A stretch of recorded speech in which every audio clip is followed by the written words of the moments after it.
आपण आपले नेत्र बंद करूया आणि परमेश्वराच्या सानिध्यात जाऊया. सुरुवातीची प्रार्थना करू. आजचा हा सुंदरसा दिवस प्रभूने तुम्हाला आणि मला दाखवलेला आहे आणि त्यामध्ये आपण आनंद करत आहोत. भरपूर लोक आहे की ते बिस्तर म्हणजे अंथरुणाला खेळून आहेत, पण प्रभूला धन्यवाद द्या की तुम्ही आणि मी आमचे हातपाय अगदी सुदृढ आहे आणि देवाच्या गौरवासाठी आम्ही सिद्ध आहोत. प्रभूला धन्यवाद देऊया. आपण प्रार्थनेमध्ये जाऊ. आपले नेत्र बंद करू.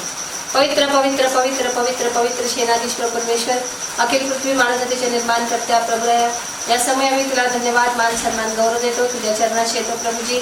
खरंच तू किती चांगला आहे. तुझा अनुभव रोज आणि रोज आम्ही घेत आहोत प्रभूजी. आजच्या या सुंदरशा समय प्रभू आम्ही सर्वजण पूर्ण चर्च मंडळी तुझ्या हातात समर्पित होतो. तुझी उपस्थिती आमच्या प्रार्थनेमध्ये असू दे आणि प्रभू परमेश्वर आम्हा प्रत्येकाला तू आशीर्वादित कर प्रभूजी. गीतांच्या द्वारे प्रभू परमेश्वरा तुझा गौरव करून घे आणि प्रभू परमेश्वरा वचनाच्या द्वारे प्रभू परमेश्वरा प्रत्येकाला बोध कर आणि प्रत्येकाच्या आत्म्याला स्पर्श कर प्रभू आणि प्रत्येकाचं तारण कर, रक्षण कर. हीच आम्ही तुझ्याकडे प्रार्थना करतो. जी सेवा आम्हाला दिलेली आहे प्रभू परमेश्वरा ते आशीर्वादित कर आणि तुला आवडणारे अशी करून घे. ये प्रभू संपूर्ण ताबा घे. प्रभू येशू ख्रिस्ताच्या गोड आणि पवित्र नावाची विनंती केली म्हणून ऐकते. आमेन. आपण गीत गाणार आहोत. तारक तो सामर्थ्य तो येशू देव युगान युग आहे. सगळेजण गातील. तारक तो सामर्थ्य तो येशू देव युग आहे. तारक तो सामर्थ्य तो येशू देव युग आहे. हालेलुया.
परमेश्वरा, मनापासून आम्ही तुझी उपकार स्तुती करतो प्रभू.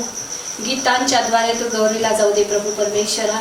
तुझा महिमा हो प्रभू परमेश्वरा, तुझं नाव उंच हो प्रभू परमेश्वरा. प्रभू परमेश्वरा, रोज आणि रोज तुझी स्तुती आणि आराधना हो प्रभूजी. या पृथ्वीवर प्रभू परमेश्वरा तुझं नाव प्रभू परमेश्वरा आणि तुझं सामर्थ्य प्रगट होऊ दे प्रभू परमेश्वरा. प्रत्येक लोक प्रभू परमेश्वरा तुझ्या चरणाशी येऊ दे प्रभू आणि होऊ दे तुझा आणि तुझाच महिमा प्रभूजी. आम्ही आमचे हात उंच करून प्रभूजी आम्ही आराधना आणि स्तुती करतो प्रभूजी. तुझी उपस्थिती आणि तुझा स्पर्श आम्हाला जाणवू दे प्रभूजी. प्रत्येक घरात बसलेला व्यक्ती प्रभूकडे हात उंच करेल आणि आराधना करेल. Thank you Jesus, thank you Jesus. Yeshu के चरणों में आराधना है.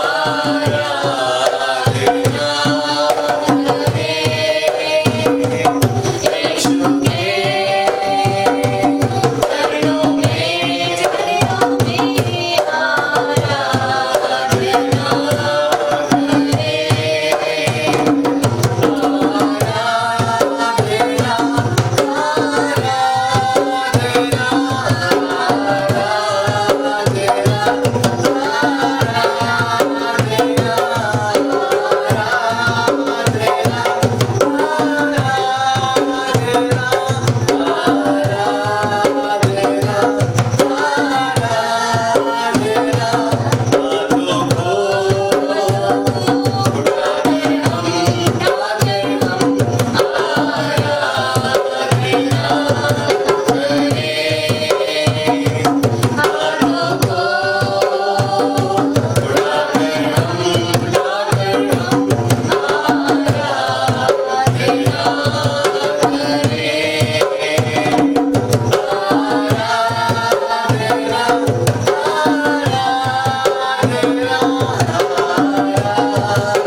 खरंच आजच्या स्तुती आराधनामध्ये तुझी उपस्थिती आहे आणि प्रभू तू आम्हा प्रत्येकाला स्पर्श केलेला आहेस प्रभूजी.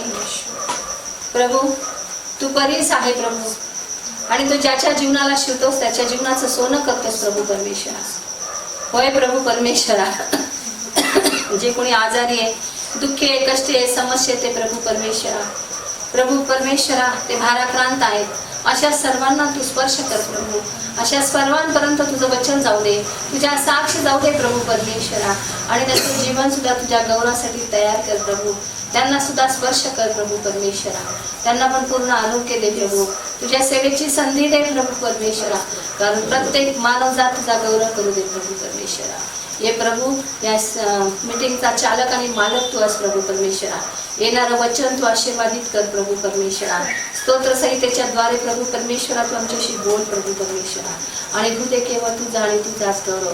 चर्चच्या प्रत्येक मंडळीच्या प्रत्येक सभासदाला आणि प्रभू घरातल्या कुटुंबियांना तू स्पर्श कर प्रभू परमेश्वरा. प्रत्येकाचं जीवन तू बदलून टाक प्रभू परमेश्वरा.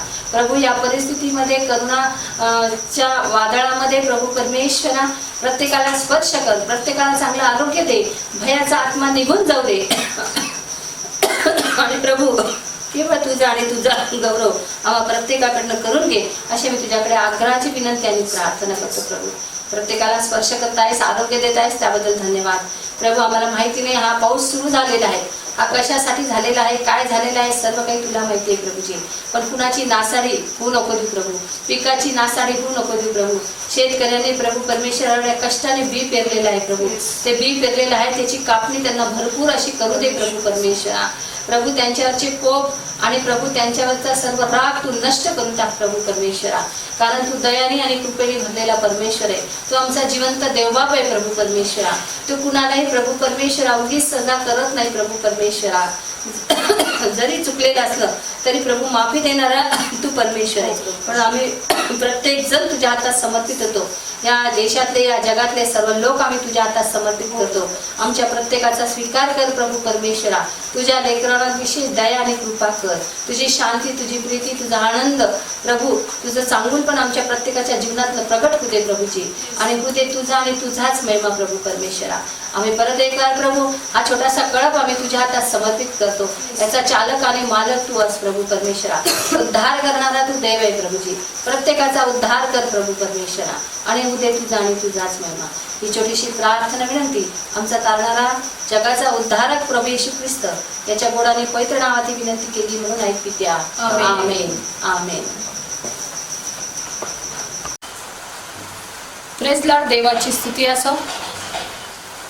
आज आपण या ठिकाणी स्तोत्र संहिता 108 वाचणार आहोत आणि देवाचा गौरव करणार आहोत. हे देवा माझे मन स्थिर आहे, मी गाईन, मी जिवे बाळे स्तोत्र गाईन. हे सितारे, हे सतारी, हे विणे जागृत व्हा, मी प्रभातेला जागे करीन. हे परमेश्वरा, लोकांमध्ये मी तुझे उपकार स्मरण करीन, राष्ट्रामध्ये तुझी स्तोत्रे गाईन, कारण तुझी दया आकाशाहून उंच आहे, तुझे सत्य गगनापर्यंत जाऊन पोचले आहे. हे देवा, तू आकाशाहून उन्नत हो, तुझ्या गौरवाची प्रतिष्ठा सर्व पृथ्वीवर वाढव. तुझ्या प्रियजनांनी मुक्त व्हावे म्हणून तू आपल्या उजव्या हाताने त्यास तारण कर आणि आमचे ऐक. देवा, आपल्या पवित्रतेला स्मरून म्हणाला, मी उल्हासेन, मी शखेम विभागीन व सुखोथाचे खोरे मापून देईन. गिलाद माझा आहे व मनसे माझा आहे, इफ्राईम माझे शिरस्नान आहे, यहुदा माझे राज वेस्त्र आहे, मवाब माझं स्नानाचे गंगाळ आहे. अदोमावर मी आपले पायतन फेकीन, पले शेताविषयी मी जयघोष करीन. मला तटबंदीच्या नगरात कोण घेऊन जाईल, अदोमास मला कोण नेईल. हे देवा, तू आमचा त्याग केला ना. हे देवा, तू आमच्या सैन्याबरोबर चालत नाहीस. शत्रूपासून तू आमची सुटका कर. मनुष्याचे सहाय्य केवळ व्यर्थ आहे, देवाच्या सहाय्याने आम्ही पराक्रम करू. तोच आमच्या शत्रूपासून आमच्या शत्रूस तुडवून टाकेल. देवबाप करू वाचलेलं वचन या ठिकाणी आशीर्वाद देतो. शेवटचं वचन जे आहे ते, शत्रूपासून तू आमची सुटका कर, मनुष्याचे सहाय्य केवळ व्यर्थ आहे. देवाच्या सहाय्याने आम्ही काय करू? पराक्रम करू आणि तोच आमच्या शत्रूस काय करेल? तुडवून टाकील. परमेश्वर आमच्या शत्रूस तुडवून टाकील. देवबाप करू. या वचनाच्या द्वारे प्रत्येकाला आशीर्वाद मिळेल. आपण वचनामध्ये जाणार आहोत. देवाच्या सेवकाच्या हातामध्ये आपण देऊया आणि प्रार्थना करूया आणि आपले नेत्र बंद करू. आपण पवित्र परमेश्वरा, मी तुझ्या नावाला धन्यवाद देतो. शतशः नम्र होतो प्रभू परमेश्वरा. आतापर्यंत तू आम्हाला चालवलं प्रभू. इथून पुढे पण तू आमच्याबरोबरच. तुझा दास, तुझा सेवक प्रतीक प्रभू परमेश्वरा याला आम्ही तुझ्या हातात समर्पित करतो प्रभू. तुझ्या वचनाच्या द्वारे ते जे काही बोलणार आहे प्रभू परमेश्वरा, ते प्रत्येकाला स्पर्श होऊ दे, प्रत्येकाला त्याबद्दल बोध मिळू दे आणि प्रभू परमेश्वरा आमचं जीवन प्रत्येकाचं बदललेलं असं असू दे प्रभू परमेश्वरा. ज्या ज्या वेळेला आम्ही तुझ्याकडे प्रार्थना करतो, विनंती करतो, त्या क्षणाला त्याच वेळेला आमची प्रार्थना ऐकली जाते प्रभूजी. आणि म्हणून प्रभू खरंच प्रभू परमेश्वरा, एक वेळेला मानव मानवाचं ऐकणार नाही, पण प्रभू तू इतका महान देव आहेस. पण प्रभू जेव्हा आम्ही तुझ्याकडे प्रार्थना करतो किंवा एखादा शब्द टाकतो, तेव्हा तू कधीही आम्हाला लजित फजित केलेलं नाही. आमची प्रार्थना कधीही प्रभू परमेश्वरा तू सोडली नाही प्रभू. तर आम्हाला विशेष करून प्रभू परमेश्वरा प्रत्येक प्रार्थनेचं उत्तर दिलेलं आहे. ज्या आजारांसाठी आम्ही प्रार्थना केलेली आहे, जे लोक मृत्यूच्या दाढेत होते, अगदी संपलेलं होतं प्रभू परमेश्वरा, ज्या वेळेला आम्ही प्रार्थना केली त्याच वेळेला प्रभू त्यांना तू जीवदान दिलं आणि आज ते या पृथ्वीवर उभे आहेत प्रभूजी. आम्ही तुझी उपकारस्तुती करतो, तुला धन्यवाद देतो प्रभूजी. असेच भरपूर लोक आहेत प्रभू, त्यांना प्रत्येकाला स्पर्श कर आणि तुझ्या गौरवासाठी उभं कर. ये प्रभू संपूर्ण ताबा घे आणि वचनाच्या द्वारे प्रत्येकाशी बोल. ही छोटीशी प्रार्थना तारणारा प्रभू येशू याच्या गोडाने पवित्र नावात केली म्हणून ऐकते. आमेन. ख्रिस्त येशूमध्ये तुम्हा सर्व शांती असो. इसवी सन पूर्व 750 मध्ये योना नावाचा एक साधारण व्यक्ती, त्याला देवाचं वचन प्राप्त झालं. ते असं की निनवे नावाच्या शहरात जा आणि त्यांना पश्चातापासाठी आवाहन कर, कारण त्यांच्या दुष्कर्मांची ओरड माझ्या कानी आली आहे. योनाला परमेश्वराची आज्ञा होती की निनवे नावाच्या शहरात जा. निनवे नावाच्या शहरातील लोक अति दुष्ट होते. ते युद्धाच्या देवाला मानत होते, म्हणून प्रत्येकाच्या हातात हत्यार होतं आणि त्यांच्या स्वभावात क्रूरपणा, दुष्टपणा आणि राग देखील होता. म्हणून निनवे नावाच्या शहरात जाण्यासाठी योना घाबरला आणि तार्शिश नावाच्या शहरात जाण्याकडे निघाला, जे की निनवेच्या अगदी विरुद्ध दिशेला होतं. तिकडे जाण्यासाठी त्यांनी समुद्रमार्गे जाण्याचा निर्णय घेतला. त्याला जहाज मिळालं, जे की तार्शिशात जात होतं आणि पैसे देऊन त्या जहाजेमध्ये तो चढला आणि जहाजाच्या तळमजल्याशी जाऊन तो झोपी गेला. योना देवाच्या आज्ञेपासून पळत होता आणि त्याला जागा मिळाली जहाजाच्या तळमजल्याशी आणि तो झोपी गेला. तो निश्चिंत झोपी गेला, ज्याप्रमाणे तुम्ही आणि आम्ही आपल्या जीवनामध्ये झोपलेलो आहोत. आपण देखील आपल्या दैनंदिन जीवनात देवाच्या आज्ञेच्या विरोधात जीवन जगतो, देवाच्या आज्ञेच्या विरोधात कृत्य करतो, तरी देखील हट्टी अंतःकरणाने आपण त्या गोष्टी करत राहतो. स्वतःच्या हितासाठी इतरांचं नुकसान करणं, अयोग्य मार्गाने पैसा कमवणं, कर्ज काढून देण्याच्या नावाने अनेकांना लुबाडणं, अभ्यासासाठी किंवा इतर कामासाठी आपण घेतलेला कॉम्प्युटर, लॅपटॉप, टॅब्स किंवा मोबाईल फोन यांवरती अभ्यासा व्यतिरिक्त अयोग्य आणि अश्लील चित्रपट पाहणं, आपला मित्र, बंधू, शेजारी यांच्या स्त्रियांवर वाईट नजर ठेवणं, आई वडिलांनी विश्वासाने अभ्यास करण्यासाठी कॉलेजला पाठवलं, या गोष्टीचा गैरफायदा घेऊन मुलांशी आणि मुलींशी अनैतिक संबंध जोडणं, परपुरुषाशी, परस्त्रीशी व्यभिचार करणं, नशा आणणाऱ्या गोष्टी, दारू आणि सिगारेट आणि अशा इतर गोष्टींचा सेवन करून स्वतःचं आरोग्य, भविष्य आणि कुटुंब यांचा नाश करणं, या सर्व गोष्टी देवाच्या विरोधात केल्या जाणाऱ्या पापस्थ आहेत. परमेश्वराची आज्ञा आहे की या सर्व गोष्टी तुम्ही करू नका, तरी देखील आपण हट्टी अंतःकरणाने आणि धिटाईने करतो. आपल्या आयुष्याचा प्रत्येक क्षण आणि प्रत्येक दिवस अशा प्रकारे आयुष्यक्रमण करण्यामध्ये आपण घालवतो. आपल्याला वाटतं की असं वागण्यामुळे माझं काही नुकसान आतापर्यंत झालेलं नाहीये, म्हणून इथून पुढे देखील होणार नाही. आपल्याला वाटतं की अशा कृत्यांमुळे आतापर्यंत माझी काही हानी झालेली नाहीये, म्हणून इथून पुढे देखील होणार नाही. पण सावधान, योनाला देखील असंच वाटत होतं. आपण पाहिलं की तो देवापासून पळत होता. देवाची आज्ञा होती निनवे शहरात जा, पण तो तार्शिशात पळून जात होता. पळून जाण्यासाठी त्याला जहाज देखील मिळालं, तिकीट देखील मिळालं, रिझर्वेशन देखील मिळालं आणि इतकी शांत निवांत जागा त्याला मिळाली की तो झोपी गेला. आपल्या जीवनात देखील असं कम्फर्टेबल वातावरण आपल्याला मिळालेलं आहे जे की हे सर्व वाईट कृत्य करण्यासाठी आपल्याला प्रवृत्त करतं आणि आपण रोज ते करत जातो. योना झोपी गेला, पण त्याला ठाऊक नव्हतं की पुढे समुद्रामध्ये येणाऱ्या प्रवासामध्ये मोठं वादळ त्याची वाट पाहत आहे. ज्या जहाजामध्ये योना होता ते जहाज जेव्हा मध्य समुद्रात गेलं, समुद्रामध्ये मोठं वादळ आलं आणि त्या वादळामुळे मोठ्या लाटा उसळल्या. लाटांमुळे जहाज बुडण्याच्या बेतात होतं, म्हणून खलाशांनी जहाजावरचं सामान समुद्रात फेकून दिलं. तरी देखील त्यांचं जहाज तुटण्याच्या लागास आलं होतं, म्हणून प्रत्येक जण आपापल्या देवाची प्रार्थना करत होता. त्यांनी योनाला देखील उठवलं आणि आपल्यावरती हे संकट का आलं यासाठी त्यांनी चिठ्ठ्या टाकल्या. जेव्हा चिठ्ठ्या टाकण्यात आल्या तेव्हा योनाच्या नावाची चिठ्ठी निघाली. त्यांनी योनाला विचारलं, तू कोण आहेस? तू कोठून आलास? तू कोणत्या देवाची उपासना करतो? तेव्हा योनाने उत्तर दिलं की मी इब्री आहे आणि स्वर्गाचा देव ज्याने समुद्र व कोरडी भूमी निर्माण केली त्या देवाची मी उपासना करीतो. आता मात्र ते अत्यंत घाबरले आणि त्यांनी योनाला विचारलं की आमच्यासाठी समुद्र शांत व्हावा, आमचा जीव वाचावा म्हणून आम्ही काय करावं? योनाने सांगितलं की मला उचलून समुद्रात फेकून द्या, म्हणजे माझ्यामुळे आलेलं हे वादळ तुमच्यासाठी शांत होईल.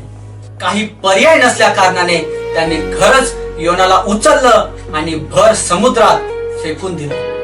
ज्याप्रमाणे योनाला समुद्रात फेकण्यात आलं आणि तो बुडत आहे, त्याप्रमाणे आपण देखील आपल्या अशा अयोग्य कृत्यांमुळे, अयोग्य वर्तणुकीमुळे आणि स्वभावामुळे समुद्रात फेकले जातो. आपण ज्या समुद्रामध्ये बुडत आहोत तो समुद्र दुःखाचा असू शकतो, तो समुद्र निराशेचा असू शकतो, तो समुद्र एकटेपणाचा असू शकतो, तो समुद्र आजाराचा असू शकतो, तो समुद्र निंदेचा, अपमानाचा, गरिबीचा, लाचारीचा आणि दरिद्रीपणाचा असू शकतो. या खोल समुद्रामध्ये बुडत असताना काय आपल्याला आशा नाहीये की आपण वाचावं? काय आपल्याला आशा नाहीये की आपण चांगलं जीवन जगावं? म्हणून तर योनाने जी चुकी केली ते चुकी आपण करता कामा नये. योना परमेश्वराच्या आज्ञेच्या विरोधात जात होता आणि तो समुद्रात बुडाला. आज आपल्याला संधी आहे की आपण आपल्या सर्व दुष्कृत्याचा पश्चाताप करू शकतो. आपण केलेलं सर्व पाप आपण कबूल करू शकतो, आपण ते सोडून देऊ शकतो. जर आपण वाईट गोष्टी, अशुद्धपणा, व्याभिचार, अमंगळपणा, दुष्कृत्य, लोभ आणि व्यसन या सर्व गोष्टी आपल्या जीवनामध्ये दूर केल्या, त्या सोडून दिल्या, तर नक्कीच आपण देखील आपल्या दुःखाच्या सागरात, आजाराच्या सागरात बुडण्यापासून वाचू शकतो आणि चांगलं आणि प्रतिष्ठित, आदरयुक्त जीवन, सर्व गोष्टींनी संपन्न असं जीवन आपण जगू शकतो. योनाला समुद्रात टाकण्यात आलं, पण देवाने योनासाठी एक योजना केली. जर आपल्यापैकी कोणी अशा प्रकारे दुःखाच्या समुद्रात टाकला गेलेला आहे तर त्यांच्यासाठी आशा आहे, कारण योनासाठी देखील आशा होती. ती आशा म्हणजे देवाने योनासाठी समुद्रामध्ये एक मोठा मासा सिद्ध केला, ज्या माशाने योनाला गिळून घेतलं आणि माशाच्या पोटात योना 3 दिवस आणि 3 रात्र जिवंत असा राहिला. हे आपण वाचू शकतो योनाचा 1 अध्याय आणि 17 वचनामध्ये. परमेश्वराने योनाला गिळण्यास एक प्रचंड मत्स्य सिद्ध केला होता. योना त्या मत्स्याच्या पोटात 3 दिवस व 3 रात्री होता. प्रियांनो, पाहिलं, 3 दिवस आणि 3 रात्र खोल समुद्रामध्ये मोठ्या माशाच्या पोटामध्ये योना जिवंत होता. परमेश्वराने त्याला जिवंत ठेवलं. ज्या प्रकारे या दुःखामध्ये बुडालेलो असताना देखील आपल्याला परमेश्वराने जिवंत ठेवलेले आहे. हे यासाठी की योनाला पश्चातापास दुसरी संधी मिळावी आणि योनाने त्याप्रमाणे केलंही. 3 दिवस आणि 3 रात्र माशाच्या पोटामध्ये असताना योनाने प्रार्थना केली. त्याने आपल्या समस्येबद्दल, आपल्या अडचणीबद्दल, आपल्या दुःखाबद्दल, आपल्या समुद्रात टाकलं जाण्याबद्दल प्रार्थना केली आणि योना परमेश्वराच्या विरोधात वागला. त्याबद्दल त्यांनी पश्चाताप देखील केला. त्यांनी पश्चाताप केला, त्यांनी प्रार्थना केली आणि ती दुसरी संधी, त्याचा उपयोग योनाने केला. आपण पाहूया त्याला काय प्राप्त झालं. योना पुस्तकामध्ये 2 अध्याय आणि 10 वचन. परमेश्वराने मत्स्यास आज्ञा केली तेव्हा त्याने योनास कोरड्या भूमीवर हुकून टाकले. परमेश्वराने जो मासा योनाला गिळण्यासाठी सिद्ध केला होता, त्या मास्याला परमेश्वराने आज्ञा केली. का? कारण की दुसरी संधी जी परमेश्वराने योनाला दिली होती, त्या संधीचा त्यांनी उपयोग केला आणि त्या संधीमध्ये त्यांनी प्रार्थना केली, पश्चाताप केला आणि परमेश्वरासमोर त्यांनी कबूल केलं की देवा, मी तुमच्या विरोधात चुकलो, मी पाप केलं, मी चुकीचं वागलो, मी तुमची आज्ञा मोडली. आणि देवाला त्याचा कळवळा आला. देवाने त्याच्यासाठी मत्स्याला म्हणजे त्या मोठ्या माशाला आज्ञा केली की योनाला कोरड्या भूमीवरती ओकून टाक. आणि योना कोरड्या भूमीवरती ओकून टाकण्यात आला आणि तो पुन्हा आपल्या घरी जाऊ शकला. तो पुन्हा परमेश्वराचं वचन ऐकू शकला. तो पुन्हा या जगामध्ये मोकळा श्वास घेऊ शकला. चांगलं जीवन जगण्यासाठी त्याला पुन्हा संधी मिळाली. आणि यावेळेस योनानी परत जाऊन देवाच्या आज्ञेप्रमाणे केलं. निनिवे या शहरात गेला आणि सर्वांना पश्चातापासाठी आवाहन केलं. ज्याप्रमाणे योनाला दुसरी संधी मिळाली, तो माशाच्या पोटात जिवंत होता, त्याप्रमाणे तुम्ही आम्ही देखील आपल्या दुःखद परिस्थितीमध्ये, या दुःखाच्या वेळेमध्ये जिवंत आहोत. काय हीच ती दुसरी संधी नाही ज्या संधीमध्ये आपण प्रार्थना केली पाहिजे? काय हीच ती दुसरी संधी नाही ज्या संधीमध्ये आपण पश्चाताप करायला पाहिजे? म्हणून मी तुमचा भाऊ तुम्हा सर्वांना आवाहन करतो की आपल्या सर्व कृत्यांबद्दल पश्चाताप करा, कारण की आपण परमेश्वराच्या विरोधात वागत आहोत. जर आपण प्रार्थना करू, जर आपण पश्चाताप करू आणि जर आपण आपलं पाप कोणा व्यक्तीसमोर नाही तर परमेश्वरासमोर कबूल करू, तर तो दयासंपन्न देव स्वर्गातून आपली प्रार्थना ऐकण्यासाठी समर्थ आहे आणि आपल्या जीवनात असलेल्या दुःखातून, समस्येतून, अडचणीतून आणि आजारातून आपल्याला तो बाहेर काढण्यासाठी समर्थ आहे. प्रभू करो या वचनाद्वारे परमेश्वर तुमची भेट घेऊ. आमेन.